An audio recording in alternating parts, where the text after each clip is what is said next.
Aujourd'hui, nous allons aborder un sujet crucial, les infrastructures sociales au Togo. Malgré ses nombreux atouts, le pays reste en retard par rapport à ses voisins en matière de développement d'infrastructures comme les hôpitaux, les complexes sportifs et les écoles modernes. Pourquoi cette situation persiste-t-elle et comment les dirigeants réagissent-ils? C'est ce que nous allons découvrir dans des pays voisins comme le Bénin, le Ghana, la Côte d'Ivoire et le Sénégal. Des projets ambitieux ont vu le jour, de nouveaux immeubles, des routes modernes et des infrastructures de transport et de loisirs apparaissent, répondant aux besoins des populations. Au Togo, en revanche, malgré un demi-siècle de règne du régime RPT-UNIR, on observe une stagnation inquiétante. Loin des projets grandioses, le Togo continue de fonctionner avec des bâtiments coloniaux qui ne répondent plus aux exigences d'une capitale moderne. Dans certains secteurs essentiels comme la santé et l'éducation, le pays semble avoir pris du retard, plongeant la population dans une réalité quotidienne marquée par des insuffisances de services publics. Curieusement, plutôt que de reconnaître ce retard, les autorités togolaises semblent pointer du doigt la population comme responsable.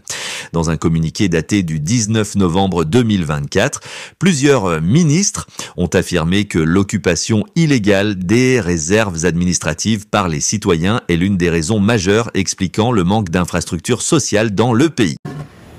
Le ministre de l'administration territoriale, de la décentralisation et de la chefferie coutumière, le ministre de l'économie et des finances et le ministre de l'urbanisme, de l'habitat et de la réforme foncière communiquent. Du 24 septembre au 14 octobre 2024, une opération pilote de recensement des domaines de l'État s'est déroulée sur toute l'étendue du territoire du district autonome du Grand Lomé.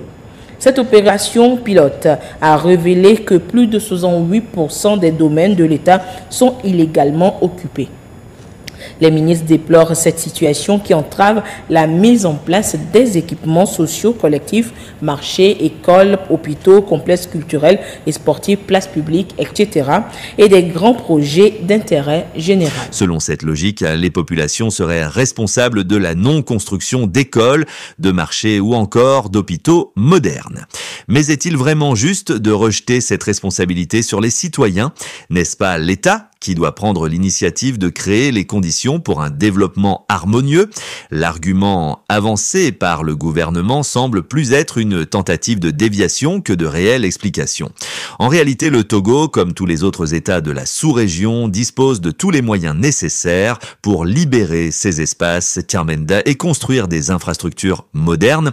Mais malgré ces capacités, le pays continue de souffrir d'un manque flagrant de volonté politique et d'une mauvaise gestion des ressources. Combien d'années?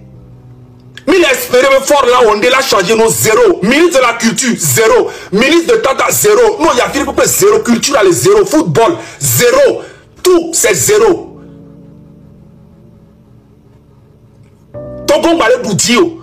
Vous ne pouvez pas le droit, mais adolé ou à moi, le studio le droit, mais à moi le ton masque, mais ça me le dit, mais à sa gouvernement, donc moi, nos gouvernements, tout ça doit changer.